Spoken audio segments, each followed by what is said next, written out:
வணக்கம். வாழ்க வளமுடன். அன்பு நேயர்களுக்கும் அன்பர்களுக்கும் ஆனந்த வணக்கங்கள். இன்றைக்கி நம்ம பார்க்க போகிறது என்ன அப்படின்னா, குரு பெயர்ச்சி பலன்கள் 2025. பொதுவாக ஏன் இந்த குரு பெயர்ச்சிக்கு ரொம்ப முக்கியத்துவம் கொடுக்குறோம் அப்படின்னா, குரு பார்க்கும் இடம் கோடி நன்மை. குரு எந்த நிலையில் இருந்தாலும் அவர் சுபர் தான். எந்த நிலையில் இருந்தாலும் அவர் சுபர் தான்.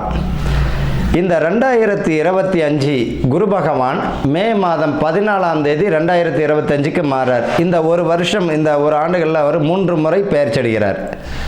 அது என்ன 3 முறைனா, இப்போ ரிஷபத்தில் இருக்கக்கூடிய குரு மே மாதத்திற்கு பிறகு 14ஆம் தேதி மிதுன ராசிக்கு வருகிறார்.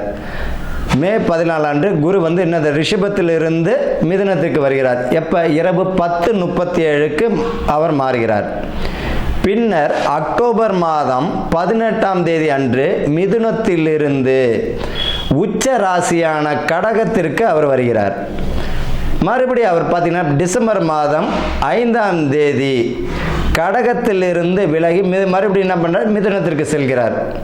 இப்போ குரு பகவான் இந்த ஒரு வருஷம் தன்னுடைய பலனை யார் யாருக்கு தரப்போகிறார், எந்தெந்த மாதிரியான பலன்களை தரப்போகிறார் என்றதான் நம்ம பார்க்க போகிறோம். இந்த குரு பகவானுடைய சுபம் இப்போ மேஷ ராசி.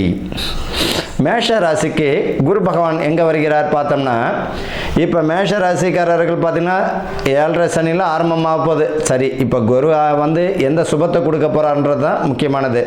இந்த மேஷ ராசிக்கு 7.5 சனி வர்றதா இருக்கட்டும். ஆனால் இந்த 2025 இவர்களுக்கு கூறிய ஆண்டு எப்படி இருக்கும்?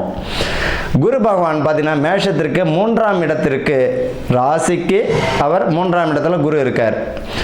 அவருடைய பார்வை பாருங்க, மேஷத்திற்கு 7, 9, 11ஆம் இடத்தில் அவருடைய பார்வை. அப்போ மேஷத்திற்கு 7ஆம் இடம், 9ஆம் இடம், 11ஆம் இடம் அவருடைய பார்வை இருக்கும் ராசிக்கு. குரு தான் இருக்கும் இடத்தை விட பார்க்கும் பார்வைக்கு பலம் அதிகம், நன்மையும் தருவார். எந்த நிலையில் இருந்தாலும் அவர் நன்மை தான் தரப்போகிறார். சரி, குரு பகவான் இப்போ என்ன மாதிரியான மேஷத்திற்கு பலனை தருகிறார்? இந்த பணி பார்த்தீங்கன்னா, பதவி பணி உயர்வு, பணி இடம் மாற்றங்கள் தரக்கூடிய வாய்ப்புகள் இந்த குரு பகவான் உண்டு உத்தியோகர்களுக்கு. அதே போல் பார்த்தீங்கன்னா, இதுக்கு முன்னாடி பார்த்தீங்கன்னா கடன் சுமை அதிகமாக இருந்திருக்கும். அப்போ இவருடைய ராசிக்கு 3ஆம் இடத்துல குரு 7ஆம் இடம், 9ஆம் இடம், 11ஆம் இடத்தையும் பார்வை செய்கிறார். அப்போ என்ன ஆகும் அப்படின்னா, இந்த கடன்கள் விலகக்கூடிய வாய்ப்புகள் உண்டு. கடன் சுமை குறையும்.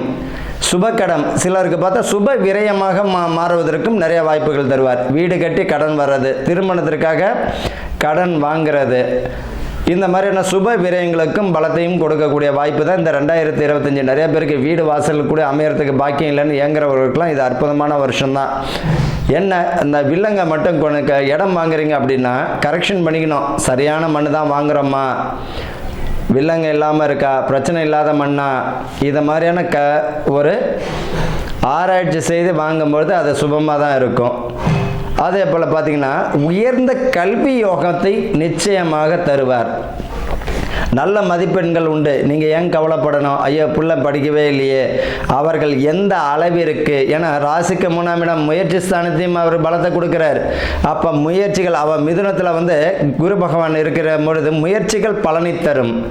நல்ல கடுமையான முறையில் அவங்க முயற்சி செஞ்சீங்கனாலே வெற்றியை பெற்றுடுவாங்க. மேஷத்திற்கு பார்த்தீங்கன்னா உயர்ந்த கல்வி யோகம் உண்டு. அரசாங்க வேலைக்காக அவர்கள் முயற்சி செய்பவர்களும் அற்புதமான வருஷமாக தான் இந்த குரு பகவான் உங்களுக்கு பலனை வாழி வரங்கிறார். மேஷத்திற்கு பார்த்தீங்கன்னா, மேஷ ராசி அங்கே செவ்வாயுடைய ஆட்சியாக இருக்குது. யூனிஃபார்ம் சம்பந்தப்பட்ட வேலைக்கு ட்ரை பண்ணுறவங்க, போலீஸ், ஆர்மி, நேவி, இந்த மாதிரியான யூனிஃபார்ம் சம்பந்தப்பட்ட வேலைக்கு தயாராகக்கூடியவர்களுக்கெல்லாம் அற்புதமான வருஷம் இந்த 2025.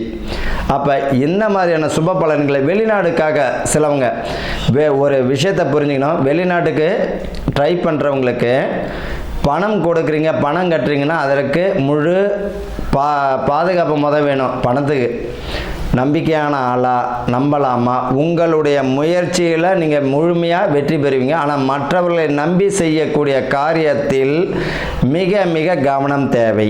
ஒரு விஷயத்தை நீங்களாக புகுந்து நீங்களாக பெறணும், நீங்களாக ஏஞ்சி நிற்கணும். இந்த மேஷ ராசியை பொறுத்த வரைக்கும் ஆட்டோடைய குணம் என்ன அப்படின்னா, கீழே இருந்து தாவரத்தை என்ன பண்ணோம், மலை மேலே ஏறும்போது மேலே தான் இறந்தவரை கீழே அது இறத்திடாது. இவர்களோட ஆட்டினுடைய குணம் இவர்களுக்கு இருக்கும் முயற்சி. ஆடு எப்படி மேலே மலை மேலே ஏறி அதுவும் உணவை தேடுதோ அதே போல தான் இவர்களுடைய உழைப்பை நம்பி இவர்கள் மேலே ஏறணுமே தவிர மற்றவர்களை நம்பி இவர்கள் ஏறக்கூடாது. முயற்சி ஸ்தானம், யூனிஃபார்ம் சம்மந்தப்பட்ட வேலைக்கெல்லாம் இவர்கள் ட்ரை பண்ணவங்க சக்ஸஸ் ஆகிடும். ஆனால் மற்றவங்களை நம்பி செய்யக்கூடிய காரியத்துக்கு நீங்கள் தான் பொறுப்பு. கொஞ்சம் கவனம் தேவை. பணம் விஷயத்தில் ரொம்ப கவனமாக தேவை. கடன் வாங்குறீங்க அப்படின்னா சுப விரயமாக இருந்தால் வாங்குங்க. வீடு கட்டி கடன் வர்றதோ, திருமணம் செய்து கடன் வர்றதோ, இந்த மாதிரியான பாக்கியத்துக்கு நீங்கள் செய்யலாமே தவிர தேவையில்லாத கடன் வேண்டாம். இப்போ போதாக்குறைக்கு உங்கள் ராசிக்கே 12ஆம் இடத்துல சனி பகவான் வரப்போகிறார். அப்போ ராகுவும் கூட இருக்கும்போது இந்த மார்ச் ஏப்ரல் மே வரைக்குமே அந்த பாதகம் தரும் இல்லையா, நம்ம அது வரைக்குமா தப்பிக்கணும். அதுக்காக தான் இந்த ஒரு வார்த்தைன்னு சொல்கிறேன். வேலை தேடும் பொழுதும் கொஞ்சம் கவனம் தேவை. அதே போல் அரசு உத்தியோகர்கள் உங்களுடைய முயற்சியில் நீங்கள் எக்ஸாம் எழுதி நீங்கள் உங்களுடைய முன்னேற்றத்தில் நீங்கள் பாருங்கள். பணம் கொடுத்து வேலை தரான் இருக்காங்க. பணம் கொடுத்து செய்யக்கூடிய காரியத்தில் பார்த்தீங்கன்னா பாதகம்தான் தரும். மிக மிக கவனமாக தேவை, பார்த்து நடந்துக்கணும். உங்களுடைய முயற்சி தான். ஆக மொத்தத்தில் மேஷ ராசிக்கு முயற்சியின் அடிப்படையில் உங்களுடைய முயற்சியில், உங்களுடைய சொந்த முயற்சியில் முன்னேற்றமான சூழலை தரக்கூடிய ஆண்டு தான் இந்த 2025. சரி, பரிகாரம் தான் என்ன? பரிகாரம் ஒன்றும் இல்லை. உங்கள் குடும்பத்தை நீங்கள் பாருங்கள், அதான் பரிகாரம். உங்களுடைய மனைவி, உங்களுடைய பிள்ளைகள், உங்களுடைய பெற்றவங்க, இதுதான் பரிகாரம். இங்கே அன்பு அதிகமாக இருந்துட்டாலே வெளியே பிரகாசமாகிடுவீங்க. இங்கே பிரச்சனை இருக்குன்னா வெளியே உங்களால் பிரகாசம் தர முடியாது. அதனால் உங்கள் கடமையை மட்டும் செய்யுங்க.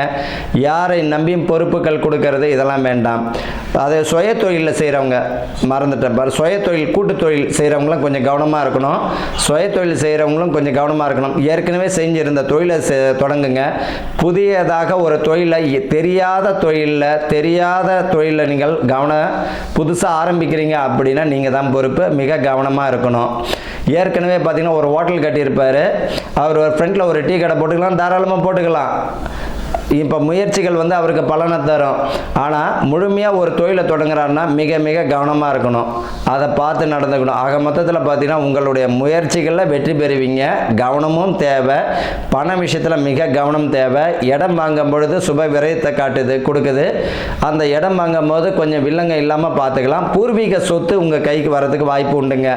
சண்டை சச்சரவு இல்லாமல் பூர்வீக சொத்து தர வேண்டிய பாகமாக கேட்டு வாங்குங்க. நியாயமான முறையில் உங்களுக்கு தேவையான பாக்கியம் இருந்தால் கேட்டு வாங்கிக்கோங்களே தவிர தேவையில்லாத விஷயங்களை தலையிட வேண்டாம். இந்த காலகட்டத்தில் பார்த்தீங்கன்னா திருமணத்திற்கெல்லாம் யோகம் தேரும். காதல் திருமணமாக பெற்றோரோட அனுமதியோடு அதுக்குரிய வாய்ப்புகளை தரும். பயப்பட வேண்டாம். ஜீவனஸ்தானமும் நல்லா இருக்குது. ஆக மொத்தத்தில் மேஷ ராசிக்கு அற்புதமான வருஷமாக தான் இந்த 2025.